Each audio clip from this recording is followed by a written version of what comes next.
कर्नाटक में होने वाले विधानसभा चुनाव से पहले राजनीतिक पारा तेजी से चढ़ रहा है। राज्य में सियासी उठापटक जारी है और इस बीच बीजेपी के राष्ट्रीय अध्यक्ष जेपी नड्डा के ऊपर कांग्रेस पार्टी ने सनसनीखेज आरोप लगा दिए हैं।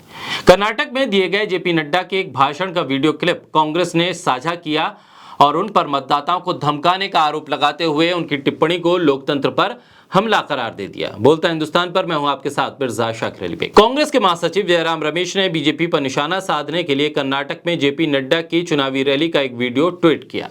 जेपी नड्डा को वीडियो में ये बोलते सुना जा सकता है कि कर्नाटक में विकास की गंगा बहती रहे, इसलिए मैं कमल के निशान पर वोट मांगने आया हूं। कर्नाटक में विकास जारी रहे, निरंतर चलता रहे, ये चुनाव का मुद्दा है। जो प्रधानमंत्री नरेंद्र मोदी का आशीर्वाद है उससे कहीं कर्नाटक वंचित ना हो जाए, इसलिए मेरा आपसे निवेदन है कि आपको कमल को जिताना है और कर्नाटक के विकास को आगे बढ़ाना है। वीडियो के कैप्शन में जयराम रमेश ने लिखा कि भक्ति की भी सीमा होनी चाहिए।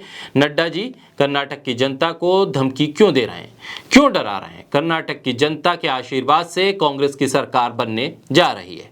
कांग्रेस ने अपने आधिकारिक ट्विटर हैंडल से भी जेपी नड्डा का यही वीडियो शेयर किया। बीजेपी पर निशाना साधते हुए कांग्रेस ने कैप्शन में लिखा, बीजेपी अध्यक्ष जगत प्रकाश नड्डा ने बीजेपी की भ्रष्ट 40% कमीशन वाली सरकार को वोट नहीं देने पर कर्नाटक के लोगों के संवैधानिक अधिकार रोक लेने की धमकी दी है। पार्टी ने आरोप लगाया है कि ये लोकतंत्र पर स्पष्ट रूप से हमला है और प्रदर्शित करता है कि बीजेपी कर्नाटक के लोगों के साथ कैसा व्यवहार करने की योजना बना रही है। कांग्रेस ने कहा है कि हम किसी राजा की प्रजा नहीं है, बल्कि संविधान द्वारा शासित एक संघीय देश के नागरिक हैं। लेकिन सवाल यह है कि क्या संवैधानिक व्यवस्था में संघीय ढांचे के भीतर केंद्र सरकार इस आधार पर भेदभाव कर सकती है कि किस राज्य में उसकी सरकार है, उसकी पार्टी की सरकार है या नहीं है? क्या संविधान इस बात की इजाजत देता है कि जिस राज्य में विपक्षी दलों की सरकार हो वहां पर केंद्र की शासित पार्टियां विकास का काम ना करें?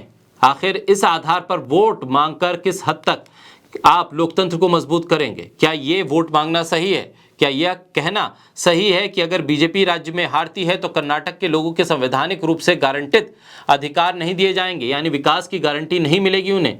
क्या हम संविधान द्वारा शासित एक संघीय देश में रह रहे हैं या फिर एक राजा द्वारा शासित राजशाही में? ये सवाल गंभीर हैं, क्योंकि लोकतांत्रिक व्यवस्था में अगर चुनाव के जरिए लोग वोट देकर एक जनप्रतिनिधि को चुनते हैं और उसके जरिए एक सरकार चुनी जाती है तो एक भरोसा भी होता है कि वो सभी के लिए काम करेगी, सभी के लिए, उनके लिए भी जो उसको वोट देते हैं और उनके लिए भी जो उसको वोट नहीं देते हैं। ऐसे में जेपी नड्डा का ये भाषण किस लिहाज से लिया जाए कि अगर केंद्र की बीजेपी सरकार के खिलाफ राज्यों में वोट पड़ने लगे तो वो राज्यों को फंड देना बंद कर देंगे, राज्यों के विकास को रोक देंगे, राज्यों की जो आर्थिक स्थिति को सुधारने के लिए कार्यक्रम है केंद्र सरकार के वो वहां लागू नहीं करेंगे। आखिर जेपी नड्डा के कहने का मतलब क्या है और इसके जरिए कांग्रेस ने जिस मुद्दे को उठाने की कोशिश की है, कहीं ये बीजेपी के लिए कर्नाटक में भारी ना पड़ जाए।